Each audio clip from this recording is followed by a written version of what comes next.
Okay, this video is going to be a more in-depth explanation of the InDesign shortcuts that you see here. They're posted on the wall beside the computer. Um, what we're going to do is I'm actually going to give you kind of a visual demonstration of what these, why I chose these shortcuts and how they can help you. Okay, the first three here should be pretty familiar with these, just the cut, copy, and paste. You have these. Okay, got the square here. You can take the square and you select it with the selection tool, and then from there you can copy it and paste it. But you see how InDesign wants to paste this object in the center, the exact center of your screen. Okay? Well, we can, in InDesign, we can actually do, to get it to go, if we take it away with the cut function,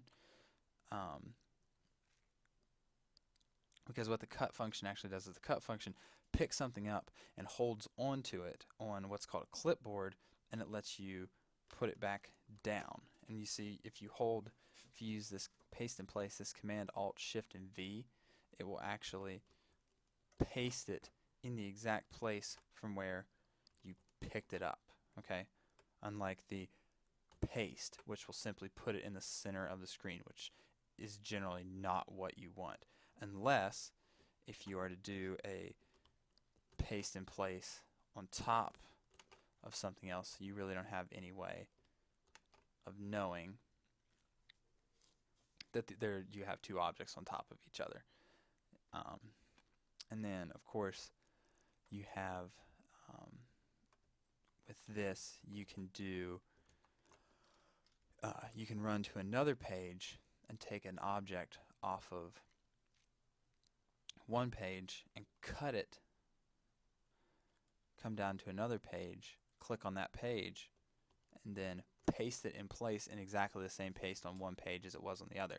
This is an extremely efficient way to move an entire page from an entire layout from one page to another without altering any of the formatting and the hard work that you've done putting everything on that one page. Okay, and then of course you have the undo button, which will undo. In that case, I just deleted. But if I copy and paste a bunch of these squares here, you can undo that function or you can redo that function. Okay, this is extremely important. Every time you make a mistake, your immediate reaction should be Apple Z. Okay, moving down, we've got the zoom and scroll horizontally shortcuts. These were discussed, in the navigation video. Should probably be pretty familiar with these by now. What you might not be so familiar with is this duplicate object function here. What this allows you to do is if you take the selection tool and mouse over an object that you want to duplicate and hold the Alt key, you see how there's a little ghost that comes up. This allows you to click and drag, and it will actually duplicate the object that you Alt click and drag. Okay, this is a very effective. This is actually how you're going to get your template items from the side of the page onto the page, and it also will allow you to duplicate things that you use multiple times on your page. For example, a byline or a headline. Okay, moving on down here, another function we really haven't gotten too much yet is the place function. Okay, Command D brings up the place dialog, and this is where you actually take photos and place them into your document, and this Command D allows you to do that very quickly. And then from there we have the selection tool shortcut, which is V, which allows you to move the window and the content. Then the A key, the direct selection tool, remember that's the one that allows you to move the picture around in the frame.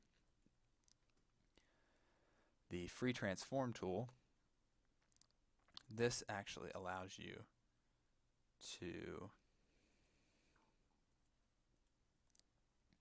take this image and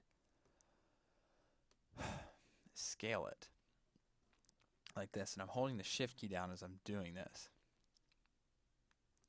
because this will let you scale the image proportionally. It won't let you stretch or compress the image. Okay, hold down the shift key when you use this. Okay, moving on down, we've got the type tool. The type tool is the T, of course. That just lets you edit text boxes or make text boxes. Okay. Another, moving down here, these are kind of the finishing shortcuts. We've got the W key, which what that does is that brings up preview mode, and that takes away these margins, these the page indicators, and these blue boxes. It takes the blue boxes away, unless of course you click on the elements. You can actually still click on the elements and move them around, and your smart guides are even still there. But that's the W key. And then of course we have save, Apple S, Command S. One of the most important things you should be saving every time you kind of set something where you want it. For sure you should save the document. Okay, this one's really only for the last few people banging something out. Command E will bring up the export dialog and allow you to export. Okay, alright, that's a very in-depth review of the InDesign shortcuts.